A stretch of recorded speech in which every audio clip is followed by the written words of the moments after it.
आज हम लोग पढ़ेंगे क्लास 10th का संस्कृत प्योसम भाग 2 ऑब्जेक्टिव क्वेश्चन। पिछला पार्ट में हम लोग चैप्टर 1 से लेकर चैप्टर 5 तक पढ़ चुके हैं। तो इस पार्ट में हम लोग पार्ट नंबर 2 में चैप्टर नंबर 6 से लेकर चैप्टर नंबर 10 तक पढ़ेंगे।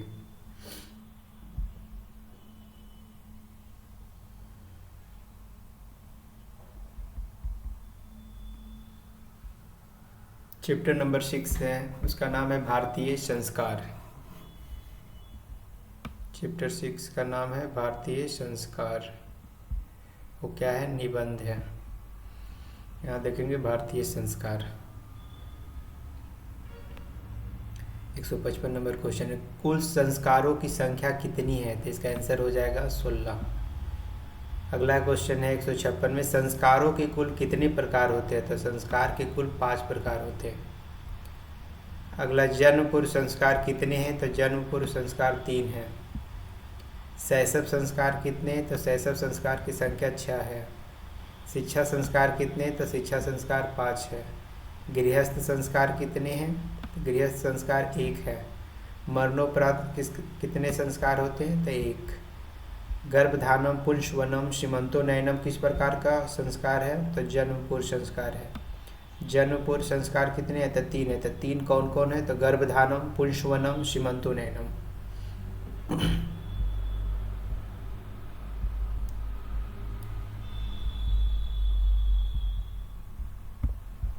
अगला क्वेश्चन है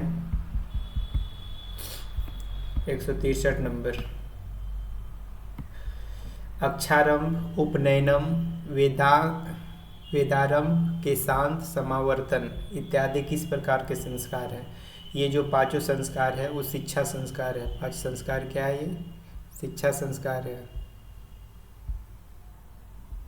ये 5 संस्कार कैसा संस्कार है? शिक्षा संस्कार। तो कहेगा शिक्षा संस्कार कौन कौन से है? तो वेदार, अक्षरारंभ, उपनयनम, वेदारंभ, केशांत, समावर्तन, ये कैसा संस्कार है? तो शिक्षा संस्कार है। अगला 164 नंबर क्वेश्चन है, जात कर्म, नामकरण, निष्क्रमण, अन्नप्राशनम, चूड़ाकर्म इत्यादि किस प्रकार का संस्कार है? तो ये जो 5 संस्कार है शिक्षा संस्कार के अंतर्गत आता है। या पूछेगा शिक्षा संस्कार इनमें से कौन है? तो जात कर्म, नामकरण, निष्क्रमण, अन्नप्राशन, चूड़ाकर्म। अगला क्वेश्चन है, केशांत संस्कार किसके अंतर्गत आता है? तो केशांत संस्कार जो है शिक्षा के अंतर्गत आता है। अगला संस्कार है चूड़ाकर्म संस्कार। चूड़ाकर्म किसके संस्कार के अंतर्गत आता है? तो शैशवावस्था। किसके अंतर्गत आता है? चूड़ाकर्म शैशवावस्था में है। लेकिन जो संस्कार जब पूछे ना तो चूड़ाकर्म भी शिक्षा संस्कार है। नहीं, चूड़ाकर्म शिक्षा संस्कार नहीं है, जन्म के बाद का संस्कार है वो। अगला है, मंडप का निर्माण किस प्रकार का संस्कार है? मंडप का निर्माण जो है विवाह संस्कार के अंतर्गत आता है। कौन सा संस्कार के अंतर्गत आता है? विवाह संस्कार के अंतर्गत।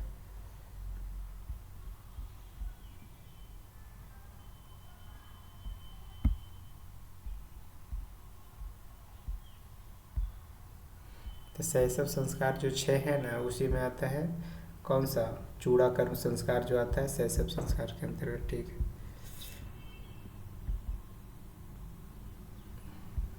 अगला है, मरने के बाद कौन सा संस्कार होता है? तो मरने के बाद होता है दाह संस्कार। अगला है, नामकरण संस्कार किस प्रकार का संस्कार है? तो नामकरण जो संस्कार है शैशव संस्कार है। सप्तपदी क्रिया किस प्रकार के संस्कार में आता है? तो विवाह के में आता है सप्तपदी। बचपन में कितने संस्कार होते हैं? तो 6। भारतीय दर्शन का महत्वपूर्ण उपादान क्या होता है? संस्कार। प्राचीन संस्कृति की पहचान किससे होती है? संस्कारों से। स्त्री काल में, प्राचीन काल में स्त्रियों को क्या कहा जाता था? ब्रह्मचारी। गुरु शिष्य को कहाँ ले जाते थे? वन में शिक्षा ग्रहण करने। शिक्षा नियमों का पालन कौन करता है? शिष्य। शिक्षा नियम का पालन शिष्य करता है। अगला, गुरु शिष्य को क्या देकर घर भेजते थे? उपदेश देकर घर भेजते थे लास्ट में। प्राचीन काल में शिष्य वेदारंभ कहाँ करते थे? प्राचीन काल में जो शिष्य वेद आरंभ करते थे गुरु के घर में। आज कल वैसा नहीं है। भारतीय संस्कृति का परिचय किसमें दिखाई देता है? भारतीय संस्कृति का जो परिचय है संस्कार में दिखाई देता है। अंतिम शिक्षा संस्कार का नाम क्या है? अंतिम शिक्षा संस्कार जो होता है समावर्तन संस्कार होता है। पानी ग्रहण संस्कार किसमें आता है? विवाह में होता है शंख पानी ग्रहण संस्कार। संस्कार में कब गुरु शिष्यों को उपदेश देकर घर भेजते हैं? जब शिक्षा समाप्त हो जाता है तब शिक्षा के अवसान में, समापन में। शिष्य का पहला क्षौर कर्म कहाँ होता है? तो गुरु के घर में क्षौर कर्म होता है, बाल मुंडन करवाया जाता है इसमें। अगला आचरण का निर्माण किससे होता है? 185 नंबर क्वेश्चन है। आचरण का निर्माण संस्कारों से। गोदान किस प्रकार का मुख्य संस्कार है? गोदान जो है केशांत संस्कार के अंतर्गत आता है। कौन सा संस्कार आता है? केशांत संस्कार। अगला चैप्टर नंबर 7 है। आज हम पढ़ेंगे इसके बारे में भी ऑब्जेक्टिव क्वेश्चन पढ़ेंगे। तो ये 187 नंबर क्वेश्चन नीति श्लोक पाठ। नीति श्लोक पाठ किससे संकलित है? तो विदुर नीति से। अगर नीति श्लोक पाठ किस ग्रंथ से लिया गया है? तो ग्रंथ का नाम है महाभारत। नीति श्लोक का पाठ का रचनाकार कौन है? तो रचनाकार है विदुर। अगला है नीति श्लोक पाठ में कुल कितने मंत्र हैं? तो टोटल मंत्र की संख्या है 10।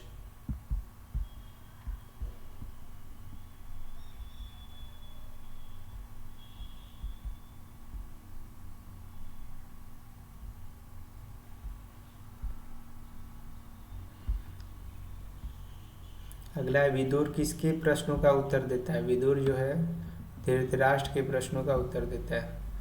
अगला विदुर कौन था? विदुर जो था मंत्री था। नीति श्लोक के रचनाकार कौन थे? महात्मा विदुर। किस नीति विदुर नीति किस ग्रंथ का अंश है? तो महाभारत का। विनय को कौन मारता है? अकृति। कौन पुरुष सभी जगह सुलभ होते हैं? प्रियवादी पुरुष। बिना बुलाए कौन आता है? मूर्ख। सभी जीवों को सत्य को जानने वाला पंडित। सभी जीवों के सत्य को जानने वाला क्या होता है? पंडित। बिना पूछे बोलने वाला क्या कहलाता है? मूर्ख। काम क्रोध और लोभ किसके द्वार है? नरक के। ये सब जो 3 द्वार है काम क्रोध और लोभ नरक के द्वार है। नरक के द्वार है। नरक के कुल कितने द्वार होते हैं? 3। कौन? काम क्रोध और लोभ। धर्म की रक्षा किससे होती है? धर्म की रक्षा सत्य से होती है।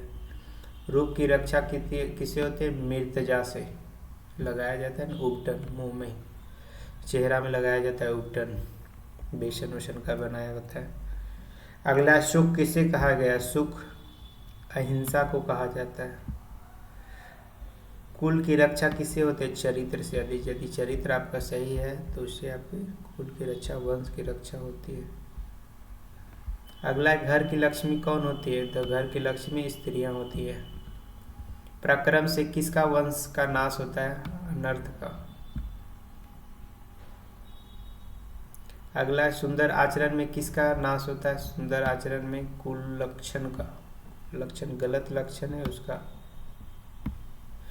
अगला किसकी रक्षा विशेष रूप से होनी चाहिए? स्त्रियों की रक्षा विशेष रूप से होनी चाहिए।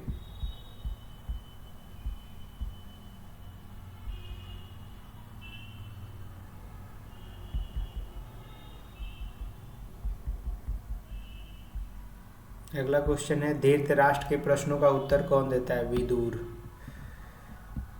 अगला है प्रश्न उत्तर के रूप में कौन सा ग्रंथ सही है? प्रश्न उत्तर के ग्रंथ में विदुर नीति सही है। उत्तम शांति क्या है? उत्तम शांति जो है क्षमा है। पराक्रम किस पर विश्वास करता है? पराक्रम जो है अविश्वासी पर विश्वास करता है। सॉरी, नराधर्म। अविश्वासी पर मतलब जिस पे विश्वास नहीं करना चाहिए उस पर, वही नराधर्म। विद्या की रक्षा किससे होती है? तो विद्या की रक्षा जो होती है योग से होती है, मतलब बार बार प्रैक्टिस करने से होती है। सभी प्राणियों को जानने वाला कौन है? सभी प्राणियों को जानने वाला पंडित होता है। क्षमा किसको मारता है? क्षमा जो है क्रोध को मारता है। जानने वाला नहीं, सभी प्राणी को जानने वाला हो गया। नीति श्लोक पाठ के आधार पर विश्वास पर कौन विश्वास करता है? मतलब अविश्वास पर जो विश्वास करता है उसको उसको नराधर्म बोलते हैं, अधर्मी बोलते हैं। सुखा वह क्या है? सुखा जो है, सुख जो है अहिंसा होती है। सुख अहिंसा से सुख होता है। परम तृप्ति देने वाली कौन होती है? परम तृप्ति विद्या देती है। अपनी उन्नति चाहने वाले कितने दोस्तों को त्याग करना देना चाहिए? अपनी उन्नति जो चाहता है वो 6 दोस्त को त्याग देना चाहिए। दोस्त नहीं, दोस्त को त्यागना है, दोस्त। अगला चैप्टर है अगला चैप्टर 8 है कर्मवीर कथा।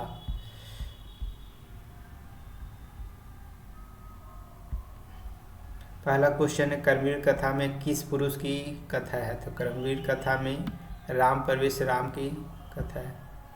कर्मवीर कौन था? कर्मवीर जो था राम प्रवेश राम था। राम प्रवेश राम का जन्म कहाँ हुआ था? राम प्रवेश राम का जो जन्म हुआ था बिहार के भिखनटोला गांव में। कर्मवीर कथा कैसी है? कर्मवीर कथा जो है लघु कथा है। कर्मवीर राम प्रवेश के परिवार में कुल सदस्यों की कितनी संख्या है? 4।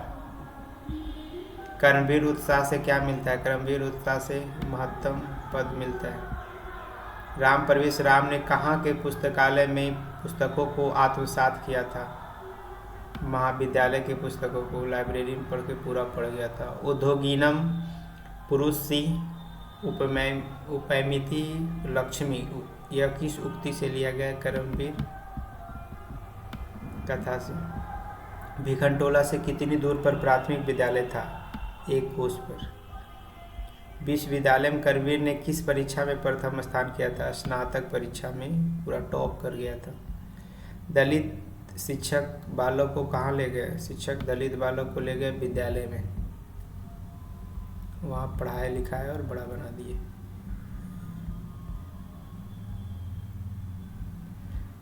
अगला क्वेश्चन है 232 नंबर। राम प्रवेश राम के गांव का नाम क्या था? राम प्रवेश राम के गांव का नाम था भिखनटोला। स्नातक की परीक्षा में किसने प्रथम स्थान प्राप्त किया था? राम प्रवेश राम। भिखनटोला गांव को देखने के लिए कहाँ गए थे? भिखनटोला गांव को देखने कौन आए थे? शिक्षक। परिश्रमी पुरुष क्या होता है? परिश्रमी पुरुष जो होता है लक्ष्मी होती है। नहीं, परिश्रमी पुरुष जो है क्या प्राप्त करता है? लक्ष्मी को। दलित पुरुष का नाम क्या है? राम प्रवेश राम। किस गांव में निर्धन लोग रहते हैं? भिखनटोला गांव में। बालक किसकी शिक्षण शैली से आकृष्ट हुआ? बालक जो शिक्षक के शिक्षण से आकृष्ट हुआ था। राम प्रवेश राम की प्रतिष्ठा कहाँ थी? राम प्रवेश राम को अपने राज्य और केंद्र के प्रशासन में। राम प्रवेश राम क्या कर रहा था जब शिक्षक पहली बार उसको भिखनटोला देखने आए थे? खेल रहा था सभी बच्चों के साथ, दलित बच्चों के साथ, दलित ही था। राम प्रवेश राम ने स्नातक परीक्षा में प्रथम स्थान प्राप्त कर किसकी ख्याति को बढ़ाया? अपने विश्वविद्यालय के, अपने महाविद्यालय का, कॉलेज का। लक्ष्मी किसका वर्णन करती है? उद्योगी पुरुषों की। भिखनटोला गांव कहाँ है? भिखनटोला गांव में है, बिहार में। भिखनटोला गांव कहाँ है? तो बिहार राज्य में। दलित ग्रामवासी की कथा कौन है? दलित ग्रामवासी की कथा जो है कर्मवीर कथा है।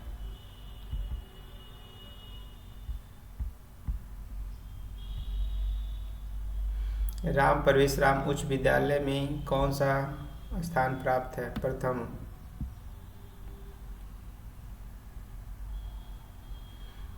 अगला जो चैप्टर है, चैप्टर नंबर 9 है स्वामी दयानंद।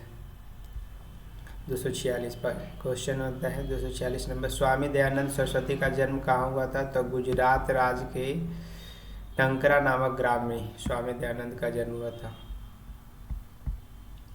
अगला क्वेश्चन है 247 नंबर क्वेश्चन।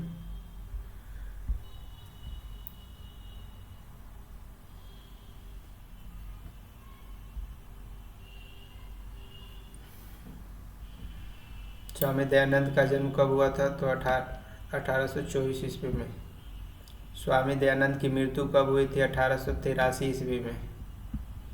स्वामी दयानंद ने किस समाज की स्थापना की थी? तो आर्य समाज की। स्वामी दयानंद ने आर्य समाज की स्थापना कब की थी? 1875 ईस्वी में। स्वामी दयानंद कौन थे? समाज सुधारक थे।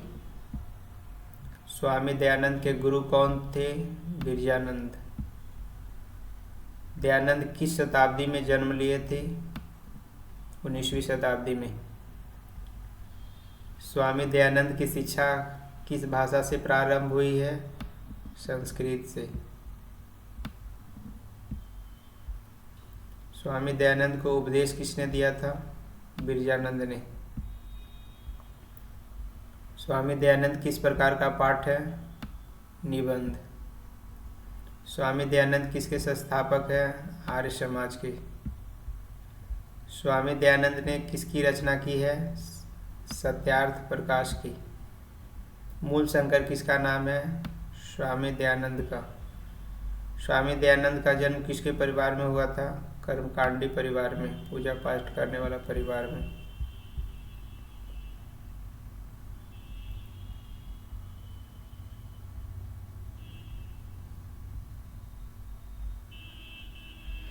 अगला क्वेश्चन है 261 नंबर क्वेश्चन है, स्वामी दयानंद के परिवार किस भगवान के उपासक थे? तो भगवान शिव के। ये भी क्वेश्चन आता है। मूर्ति पूजा छोड़कर स्वामी दयानंद कहाँ चले गए? घर। दयानंद को उनके गुरु बिरजानंद कहाँ मिले थे? मथुरा में। कौन हिंदू समाज से तिरस्कृत होकर धर्म परिवर्तन कर रहे थे? दलित लोग। आर्य समाज की स्थापना किस नगर में हुई है? मुंबई में। किस काल में हिंदू समाज दूषित हो गया है? मध्यकाल में। किसकी स्थापना 1875 ईस्वी में हुई है? आर्य समाज की। किसका प्रचार स्वामी दयानंद ने किया? शुद्ध तत्व ज्ञान का। समाज और शिक्षा के उदारक कौन थे? स्वामी दयानंद। मध्यकाल में किसका आडंबर था? धार्मिक कार्य का। कौन मेधावी थे? स्वामी दयानंद। किसकी शाखा देश विदेश में है? आर्य समाज की।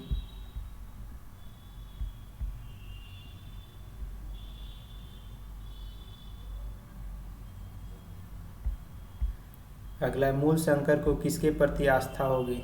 मूर्ति पूजा के प्रति आस्था नहीं थी। ये किसके प्रति आस्था नहीं थी? तो मूर्ति पूजा के प्रति आस्था नहीं थी। कौन प्रसाद को खा रहा था? कौन प्रसाद को खा रहा था? चूहा। सत्यार्थ प्रकार के रचनाकार कौन थे? स्वामी दयानंद। या न छूटा हुआ किसके प्रति अनास्था थी? वो स्वामी दयानंद के कौन सा पर्व उद्बोधक है? शिवरात्रि। डीएवी विद्यालय की स्थापना किसने की? स्वामी दयानंद के अनुयायियों ने, शिष्यों ने, मानने वाले लोगों ने। मूल शंकर को मूर्ति पूजा के प्रति अनास्था होने के दूसरे वर्ष में किसका निधन हो गया था? मूल शंकर के बहन की। दूसरे साल में उसको बहन की मृत्यु हो गया था। अगला है चैप्टर नंबर 10, मंदाकिनी वर्णम। माँ सीता जो है अगल बगल के चित्र को संबोधित बता रहे हैं, डिटेल बता रहे हैं उनका। माता सीता को राम भगवान बता रहे हैं मंदाकिनी नदी के किनारे चित्रकूट पर्वत के समीप। इसमें जो क्वेश्चन है, किस छंद में मंदाकिनी वर्णम पाठ है? मंदाकिनी वर्णम पाठ जो है अनुष्टुप छंद में। मंदाकिनी वर्णम पाठ के रचनाकार कौन है? महर्षि वाल्मीकि। मंदाकिनी वर्णम पाठ रामायण के किस कांड से लिया गया है? मंदाकिनी वर्णम जो है कहाँ से लिया गया? मंदाकिनी वर्णम पाठ जो रामायण के अयोध्या कांड से लिया गया है। कहाँ से? अयोध्या कांड से। मंदाकिनी नदी किस इलाके मंदाकिनी नदी किस तालाब के, यहाँ तालाब लिखा हुआ है, तालाब के समान दिखाई पड़ता है, कुबेर के तालाब के समय समान। मंदाकिनी नदी किस पर्वत के निकट बहती है, मंदाकिनी नदी चित्रकूट पर्वत के निकट बहती है। मंदाकिनी नदी का वर्णन किसके पीने से गंदा हो गया है, मंदाकिनी नदी का जो जल है हिरण के पीने से गंदा हो गया है। रामायण के रचनाकार कौन थे, महर्षि वाल्मीकि। कालिदास की कौन सी रचना है, रघुवंशम। कालिदास की कौन सी रचना है, रघुवंशम। राम किसको मंदाकिनी नदी दिखा रहे हैं, माँ सीता को। वनवास प्रसंग में राम सीता लक्ष्मण के साथ कहाँ गए थे, तो राम सीता लक्ष्मण के साथ कहाँ गए होंगे, वन में।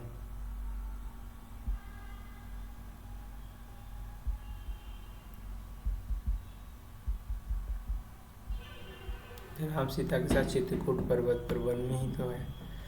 अगला है, राम किसे संबोधित करते हुए मंदाकिनी नदी का वर्णन करते हैं, सीता को। जटा और मृगचर्म में कौन धारण किए हुए थे, जटा और मृगचर्म जो है ऋषि मुनि धारण किए हुए रहते हैं। सीता रामचंद्र की क्या थी, कौन थी पत्नी। पक्षी का पर्यायवाची शब्द क्या है, द्विज। दोनों भुजाओं को ऊपर कौन उपासना करता है, करके मुनि लोग उपासना करते हैं, सूर्य भगवान का अर्घ्य चढ़ाते हैं, जल देते हैं। नृत्य के समान प्रतीत होता है, पर्वत। रंग बिरंगे तटों वाली कौन नदी है, मंदाकिनी नदी है रंग बिरंगों तटों वाली। रघुवंश महाकाव्य के रचनाकार कौन है, कालिदास। रघुवंश।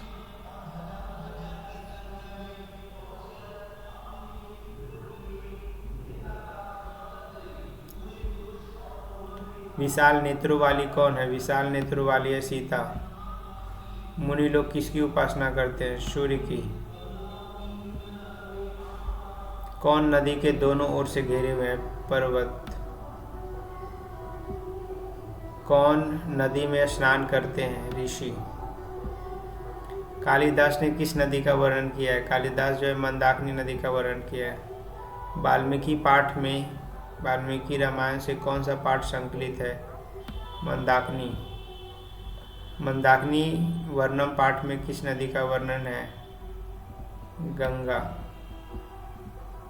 कौन सी है, गंगा।